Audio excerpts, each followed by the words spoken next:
Okay, so obviously it's been a little while since my last video. I believe the last video was week 2 and 3. This is the month 8 recap, the third video in the series.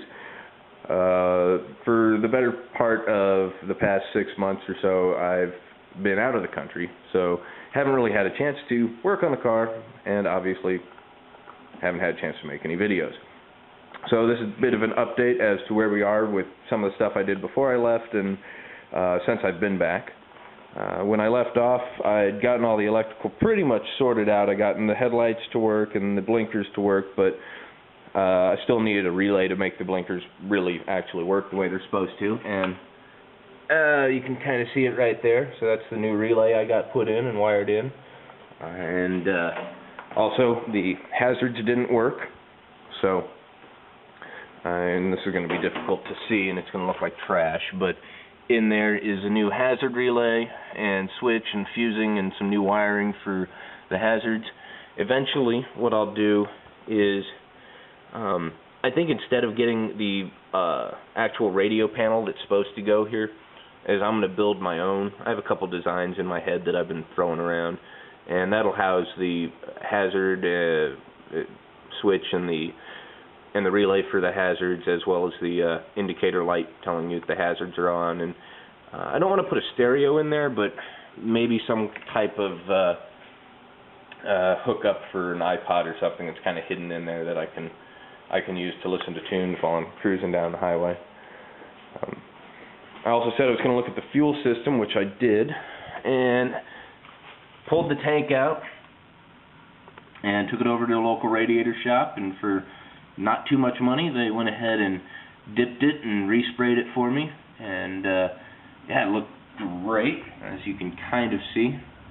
I'll put some videos in here as well showing how it looks. When I left, I had gotten the gauge to work, and the gauge said that it was 3/4 or 1/4 of the way full, and I didn't know what was in there.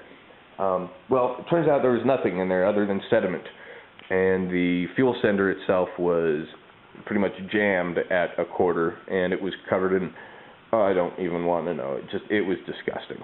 So that got replaced, fuel tank got refurbished basically, and got it all back in there. I haven't done anything with the fuel pump yet, because the fuel pump sounded like it was working when I would turn the key. Whether or not it is, I'll find out later, but I'm not about to get a new fuel pump just for nothing. What else? The clutch. The clutch was so stiff.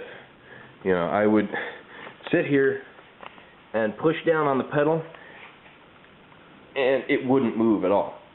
Like, it wasn't like it went in and there didn't feel like there was any pressure. No, it wouldn't move. It wouldn't budge. So I replaced the master cylinder and the slave cylinder. Put brand new fluid, of course, in there and bled it all out, and oh God, it moves so smoothly right now.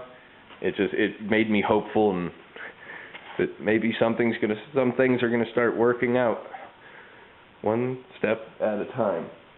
You may have noticed that the carbs are missing.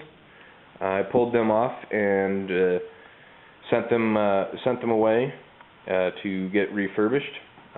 I'll put the website at the bottom of the video right here to the place you can go ahead and send yours to. I'll give them a little bit of a bump.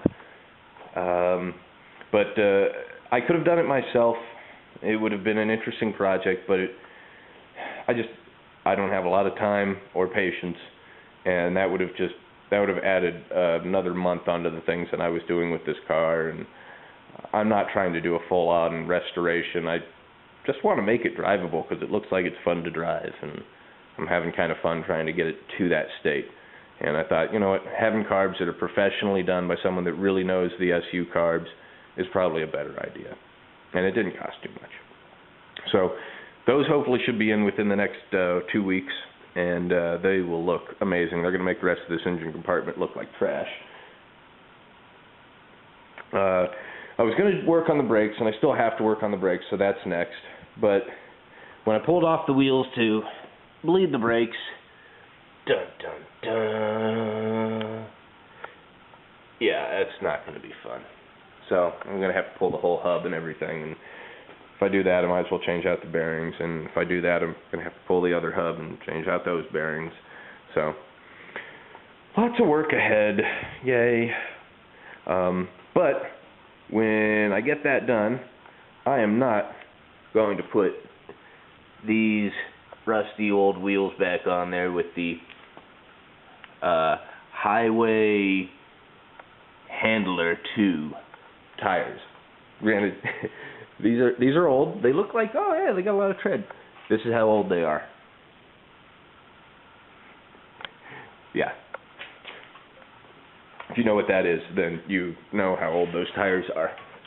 So, needless to say, I'm going to get new tires. But when I get new tires, they're not going to go on these wheels. Let's go ahead and open up what could be in this box.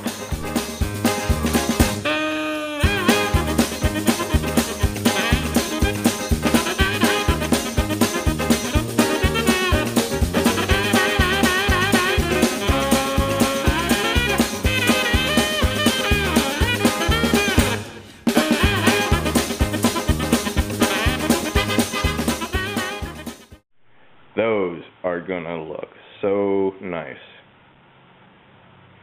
Once again, yet another thing that's gonna make the rest of the car look bad. But, one step at a time.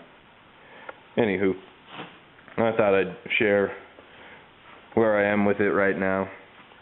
Like I said, there's not much been going on because I'm still trying to get back to work on it.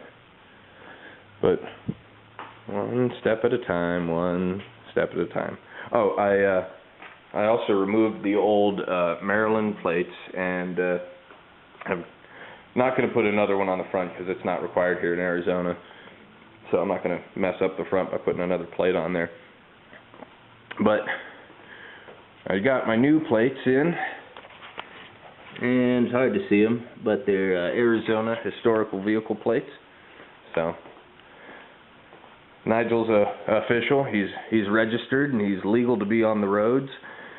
Just wish that I could actually drive him, but soon. Soon is like within the next year or so. But, yeah. So until next time.